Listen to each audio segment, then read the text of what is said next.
ఎన్నికల తర్వాత నిన్నటి కేబినెట్ మీటింగ్తో ఉసూరుమనిపించారు. ఎన్నికల ముందు ఊరించడం, అధికారంలోకి వచ్చిన తర్వాత ఉద్యోగస్తులను ఉసూరుమనిపించడం. ఇది కాంగ్రెస్ యొక్క నీతి. నిన్నేం చెప్పిండ్రు? ఒక్క డిఏ ఇస్తాం. దానికి ఎన్ని కథలు. ఆ ఇచ్చిన ఒక్క డిఏకు మంత్రులతో సబ్ కమిటీ, ఐఏఎస్ అధికారులతో సబ్ కమిటీ, పెద్ద మనుషులతో ఒక సబ్ కమిటీ. పెద్ద మనుషులు అంటే అడ్వైజర్లు, కేశవరావు గారు అట్లా అడ్వైజర్లు ఉన్నారు. ఉద్యోగస్తులతో మాట్లాడనీకి, ఉద్యోగస్తులతో చర్చించి వాళ్ళ పిఆర్సీ, వాళ్ళ డిఏలు, వాళ్ళ బకాయిలు చెల్లించడానికి ముచ్చటగా 3 కమిటీలు వేసిండ్రు. మంత్రులతో సబ్ కమిటీ, ఐఏఎస్ అధికారులతో సబ్ కమిటీ, పెద్ద మనుషులు అడ్వైజర్లతో ఒక సబ్ కమిటీ. ఏదో అంటారు చూడు,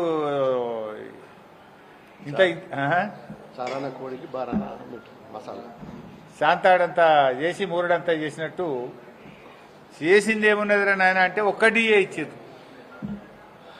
భారతదేశంలోనే 5 డిఏలు పెండింగ్ లో ఉన్న ఒకే ఒక్క రాష్ట్రం తెలంగాణ రాష్ట్రం. ఇలా ఒక డిఏ ఇవ్వడానికి 3 కమిటీలేంది, ముచ్చట్లేంది, 5 గంటల కేబినెట్ లో చర్చ ఏంది, ఆ ఒక డిఏ ఇచ్చుడేంది. పిఆర్సీ ఊసేలేదు. ఉద్యోగస్తులకు మన ఓపీఎస్, సిపిఎస్ అంటే ఓల్డ్ పెన్షన్ స్కీమ్ తెస్తామని చెప్పి హామీ ఇచ్చింది కాంగ్రెస్ ప్రభుత్వం. ఓపీఎస్ గురించి మాట్లాడరు, పిఆర్సీ గురించి ప్రస్తావనే లేదు.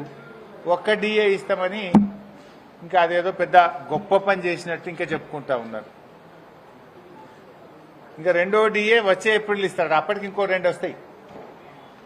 ఏడాదికి 2 డిఏలు వస్తాయి ఉద్యోగస్తులకు. నువ్వు కొత్తగా ఇచ్చేది ఏంటి? అప్పటి వరకు ఇంకా 2 వస్తాయి, మళ్ళీ 6 అవుతాయి, 5/6 అవుతాయి. అంటే ఇలా ఉద్యోగస్తులను రాచి రంపాన పెడుతున్నారు. ఉద్యోగస్తులను నిట్ట నిలువునా ముంచుతున్నది కాంగ్రెస్ ప్రభుత్వం. మీరు 100 రోజుల్లో పిఆర్సీ అన్నారు, 500 రోజులైంది కదా నీ గవర్నమెంట్ వచ్చి. ఎందుకు పిఆర్సీ గురించి మాట్లాడరు? కేసీఆర్ గారి ప్రభుత్వం 73% పిఆర్సీ ఇచ్చింది. భారతదేశంలో అత్యధిక పిఆర్సీ ఇచ్చింది బీఆర్ఎస్ ప్రభుత్వం, 73%. ఒకసారి 43, ఒకసారి 30. మరి మీరెందుకు ఇవ్వలే పిఆర్సీ?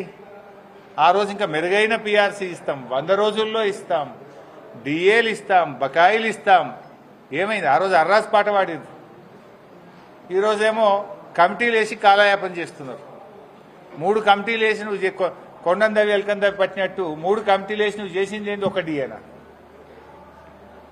ఇప్పటికైనా బీఆర్ఎస్ పార్టీ డిమాండ్ చేస్తుంది, తక్షణమే 3 డిఏలు చెల్లించాలని ఉద్యోగుల పక్షాన బీఆర్ఎస్ డిమాండ్ చేస్తుంది.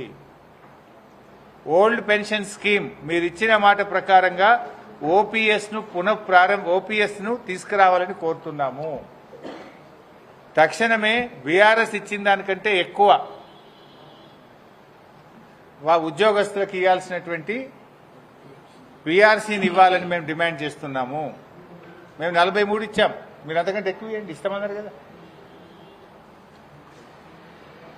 ఇలా ఉద్యోగస్తుల్ని ఏసీబీ కేసులు పెట్టి విజిలెన్స్ దాడులతోని రాచి రంపాన పెడుతున్నారు ఉద్యోగస్తులను, భయభ్రాంతులకు లోన్ చేస్తున్నారు ఉద్యోగస్తులను. ఇలా రాష్ట్రంలో అప్పులేని పంచాయతీ సెక్రటరీ లేడు. దుబ్బాకలో ఏ ఊరికైనా పోదాం, ఏ పంచాయతీ సెక్రటరీ కలిగింది. గవర్నమెంట్ నుంచి ₹1 రాక జీతం డబ్బుల నుంచి అప్పు తెచ్చి మిత్తికి తెచ్చి గ్రామ పంచాయతీలు ఇలా పంచాయతీ సెక్రటరీలు నిర్వహిస్తా ఉన్నారు. ఏ పంచాయతీ సెక్రటరీ కన్నా ₹1 లక్ష 2 లక్షల అప్పు. అసలు వాళ్ళకు ₹1 వస్తలేదు గ్రామ పంచాయతీ. ఊళ్ళోనేమో సర్పంచులు లేరు. ప్రజలు ఏమైంది? మోటార్ కాలిపోయింది సంగతి ఏందని సెక్రటరీ మీద పడుతుంది. బుగ్గలు కాలిపోయినాయి, బుగ్గలు ఎప్పుడు వేస్తామని సెక్రటరీని అడుగుతుండ్రు. గ్రామ పంచాయతీలో చూస్తేనేమో 0. ఉద్దర తెచ్చి మితికి తెచ్చి అప్పు తెచ్చి డీజిల్ పోసి నడుపుతున్నారు. సగం గ్రామ పంచాయతీల్లో ట్రాక్టర్లు మూలగబడ్డాయి. అయితే కొన్ని ఊళ్ళలో 2 రోజులకోసారి నడుపుతున్నారు ట్రాక్టర్, కొన్ని ఊళ్ళలో వారంకి ఒక్కనాడు నడుపుతున్నారు, కొన్ని ఊళ్ళలో దినం తప్పించి దినం నడుపుతున్నారు, కొన్ని ఊళ్ళలో డీజిల్ లేదని సపరేట్గా జాకీలు ఎక్కించి పక్కకు పెట్టారు ట్రాక్టర్లు. కేసీఆర్ ఉన్నప్పుడు పల్లెలకు పట్టం కట్టిండు, పల్లెలను స్వర్గసీమలుగా తయారు చేసిండు. కేసీఆర్ హయాంలో అవార్డులంటే తెలంగాణ పల్లెల పేర్లు లేకుండా ఈ దేశంలో అవార్డులే లేవు. కాంగ్రెస్ వచ్చింది, అవార్డులకు మంగళం పాడింది, గుండు సున్నా, ఒక్క అవార్డు వస్తలేదు, ఒక్క అవార్డు కూడా దిక్కులేదు. మొత్తం పంచాయత్ సెక్రటరీలు రాష్ట్రంలో 1,00,000 నుంచి 3 లక్షల అప్పుల పాలైపోయారు. బంగారం కుదబెట్టి అప్పులు తెచ్చి పంచాయత్ సెక్రటరీలు ఇలా గ్రామాలు నిర్వహిస్తూ ఉన్నారు. ఈ రకంగా చాలా దుర్మార్గంగా కాంగ్రెస్ ప్రభుత్వం వ్యవహరిస్తూ ఉంది.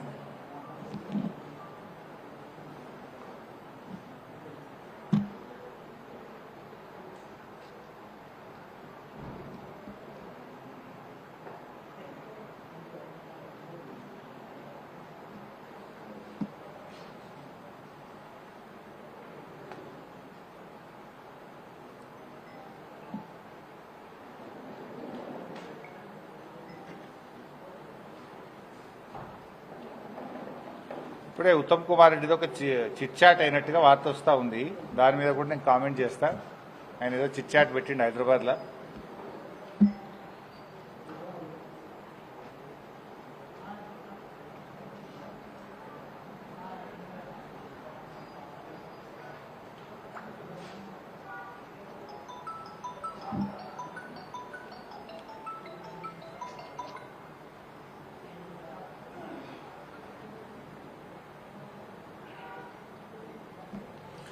ఉత్తమ్ కుమార్ రెడ్డి రేవంత్ రెడ్డిని మించిపోతున్నాడు.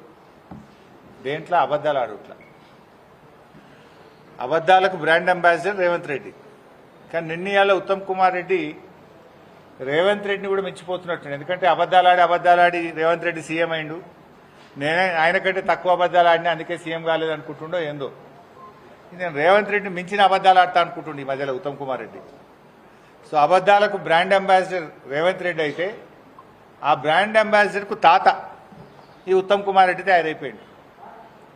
ఆ గోబల్స్ అంటే ఆయన బతుకుంటే ఉరి పెట్టుకుంటుండే ఉత్తమ్ కుమార్ రెడ్డి అబద్దాలు చూస్తే తప్ప వీడియో కూడా నన్ను మించిపోయింది అనుకుంటుండే. అట్లా తయారైపోయింది ఉత్తమ్ కుమార్ రెడ్డి. మాట్లాడితే అబద్దాలే. ఇవాళ కూడా మాట్లాడుతూ రాయలసీమ లిఫ్ట్ ఇరిగేషన్ గురించి మాట్లాడుతున్నాడు. రాయలసీమ లిఫ్ట్ ఇరిగేషన్ పనులను గ్రీన్ ట్రిబ్యునల్ ద్వారా స్టే తెచ్చి పనులు ఆపిందే బీఆర్ఎస్ ప్రభుత్వము. రాయలసీమ ఎత్తిపోతల పథకాన్ని అపెక్స్ కమిటీ ఎజెండాలో పెట్టాలని అపెక్స్ కౌన్సిల్లో ఆ ఎజెండాలో పెట్టించి కేసీఆర్ గారు స్వయంగా రాయలసీమ ఎత్తిపోతల పథకం అక్రమ ప్రాజెక్టు, దీన్ని నిలిపివేయాలని అపెక్స్ కౌన్సిల్లో గొంతెత్తి ప్రశ్నించిందే కేసీఆర్.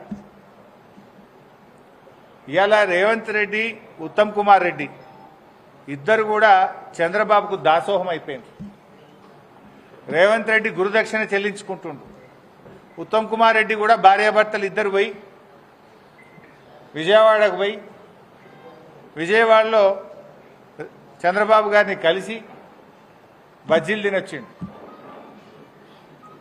అప్పటి నుంచి నేను కూడా అగనెస్ట్ మాట్లాడతలేడు. కృష్ణా నదీ జలాల్లో 10 ఏళ్ల రాష్ట్ర చరిత్రలో ఎప్పుడూ కూడా వాడనంత తక్కువ నీళ్లు వాడింది ఈ సంవత్సరం కాంగ్రెస్ ప్రభుత్వం. కిందికి నీళ్లు వదిలింది. మొత్తం ఆంధ్రాకు దాసోహం చేసి ఖమ్మం, నల్లగొండ, మహబూబ్ నగర్ జిల్లాల్లో పంటలు ఎండబెట్టింది కాంగ్రెస్ ప్రభుత్వం. క్రాప్ హాలిడే ప్రకటించింది కాంగ్రెస్ ప్రభుత్వం. ఈ సంవత్సరం మనకు తాత్కాలిక కేటాయింపుల ప్రకారం ఇచ్చిన నీళ్ల కంటే 65 టీఎంసీల నీళ్లు తక్కువగా వాడిన చేతగాని దద్దమ్మ ప్రభుత్వం కాంగ్రెస్ ప్రభుత్వం. ఇలా 65 టీఎంసీలు తక్కువ వాడడం అంటే 6,50,000 ఎకరాలకు పంటకు నీళ్లు ఇవ్వకపోవడమే. ఉన్న హక్కును, ఉన్న తాత్కాలిక కేటాయింపుల్ని కూడా వాడుకోకుండా ఆంధ్రాకు నీళ్లు వదిలింది నువ్వు కాదా ఉత్తమ్ కుమార్ రెడ్డి? దీనికి ఎందుకో సమాధానం చెప్పవు. చెంపలేసుకొని ముక్కు నేలకు రాయి. 65 టీఎంసీల నీళ్లు మన హక్కును వినియోగించుకోలేని చేతగాంతనం నీది, ఫెయిల్యూర్ నీది. ఇవాళ గోదావరి బనకచెర్ల ప్రాజెక్టు మీద నిన్న ప్రెస్ వాళ్ళు అడుగుతారు మన ఉత్తమ్ కుమార్ రెడ్డి అంటుండే ఇంకా ప్రిపేర్ కాలే. వెనకట కేసీఆర్ గారు అసెంబ్లీలో ప్రజెంటేషన్ ఇచ్చిండు. అసెంబ్లీలో ప్రజెంటేషన్ ఇస్తే ఉత్తమ్ కుమార్ రెడ్డి లేచి అరే మేము ప్రిపేర్ అయ్యి రాలేదు అంటాడు. ఏది అసెంబ్లీలో మాట్లాడమంటే మైక్ ఇస్తే స్పీకర్ గారు నేను ప్రిపేర్ అయ్యి రాలేదని లేచిపోయింది ఆ రోజు అసెంబ్లీలోకి. నిన్న ఉత్తమ్ కుమార్ రెడ్డి గారిని గోదావరి బంకచెర్ల మీద ఏమైతుంది అంటే ఇంకా నేను స్టడీ చేయలేదు, స్టడీ చేసి మాట్లాడుతా అంటాడు. నువ్వు నీటిపారుదల శాఖ మంత్రివా ఏంటిది? నువ్వు స్టడీ చేయకుండా ఉంటావు. స్టడీ చేయలేదంటే నువ్వు ఎంత బాధ్యత రహిత్యంగా ఉన్నావు. రాష్ట్రానికి సంబంధించిన అతి ముఖ్యమైన గోదావరి జలాలకు సంబంధించిన ఇష్యూ మీద స్టడీ చేయలేదని మాట్లాడతారు. నిన్న కేబినెట్లో గోదావరి బంకచెర్ల మీద మాట్లాడతారు, ఏదో గట్టిగా స్పందిస్తారని మేము ఆశించినాం. టైం దొరకలేదట, నెక్స్ట్ మీటింగ్లో మాట్లాడతారట. పేపర్లలో ఏమొచ్చిందంటే గోదావరి బంకచెర్ల మీద మాట్లాడడానికి టైం దొరకలే, మళ్ళా మీటింగ్లో మాట్లాడతారట. అంటే రాష్ట్రానికి సంబంధించి ఇంతకంటే ముఖ్యమైన అంశం ఇంకోటి ఉంటుందా? ఏం మాట్లాడినారు 5 గంటలు? కమిషన్ల గురించో, పర్సంటేజ్ల గురించో, హైకమాండ్కి పంపే మూటల గురించి మాట్లాడుకున్నారా? 400 టీఎంసీల గోదావరి జలాలను అక్రమంగా ఆంధ్రప్రదేశ్ ఏ అనుమతులు లేకుండా తరలించకపోతుంటే గుడ్లప్పగించుకొని చూస్తారా? సుప్రీంకోర్టుకు పోయి ఆపే బాధ్యత లేదా? కేంద్ర మంత్రి మీద ఒత్తిడి తేరా? నీతి ఆయోగ్ మీటింగ్లో ముఖ్యమంత్రి ప్రధానమంత్రిని ఎందుకు ప్రశ్నించలేదు? మేము సూటిగా అడుగుతా ఉన్నాం. ఇంతకంటే ఇంపార్టెంట్ అంశం ఏముంటుంది? దీని మీద ఎందుకు స్పందించలేదో ఇవాళ ఉత్తమ్ కుమార్ రెడ్డి గారు సమాధానం చెప్పాలి. It's an important issue.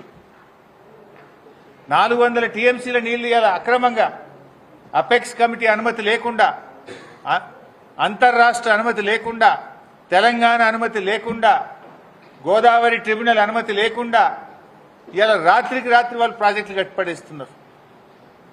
దీని మీద ఎందుకు మీరు స్పందిస్తలేరు? అపెక్స్ కమిటీ కౌన్సిల్ పెట్టాలని ముఖ్యమంత్రి గారు ఎందుకు కేంద్ర మంత్రికి లేఖ రాయడం లేదు? ఎందుకు ముఖ్యమంత్రి గారు మౌనంగా ఉంటున్నారు? చంద్రబాబు నాయుడు అంటే మీకు ఎందుకు లాగులు దడుస్తున్నాయి? చంద్రబాబు నాయుడిని ఎదిరించే దమ్ము సత్తా మీకు లేదా? అపెక్స్ కౌన్సిల్ మీటింగ్ పెట్టమని చెప్పి అడగరా మీరు? ఎందుకు సుప్రీంకోర్టుకు వెళ్లరు? ఎందుకు ప్రధానమంత్రిని నీతి ఆయోగ్ మీటింగ్లో ప్రశ్నించరు అని మేము అడుగుతా ఉన్నాం. ఇవన్నీ చూస్తూ ఉంటే వీళ్ళు బాధ్యత లేకుండా వ్యవహరిస్తూ ఉన్నారు. పూర్తిగా ఆంధ్రప్రదేశ్కు దాసోహం అయిపోయింది. ఇలా మేము ప్రశ్నిస్తున్నాం. 2 నెలల నుంచి బీఆర్ఎస్ పార్టీ ప్రశ్నిస్తూ వచ్చింది. చివరికి మేము సుప్రీంకోర్టుకు మేమే వెళ్తాం. రాష్ట్ర ప్రభుత్వం చేతగాకపోతే, రాష్ట్ర ప్రభుత్వం స్పందించకపోతే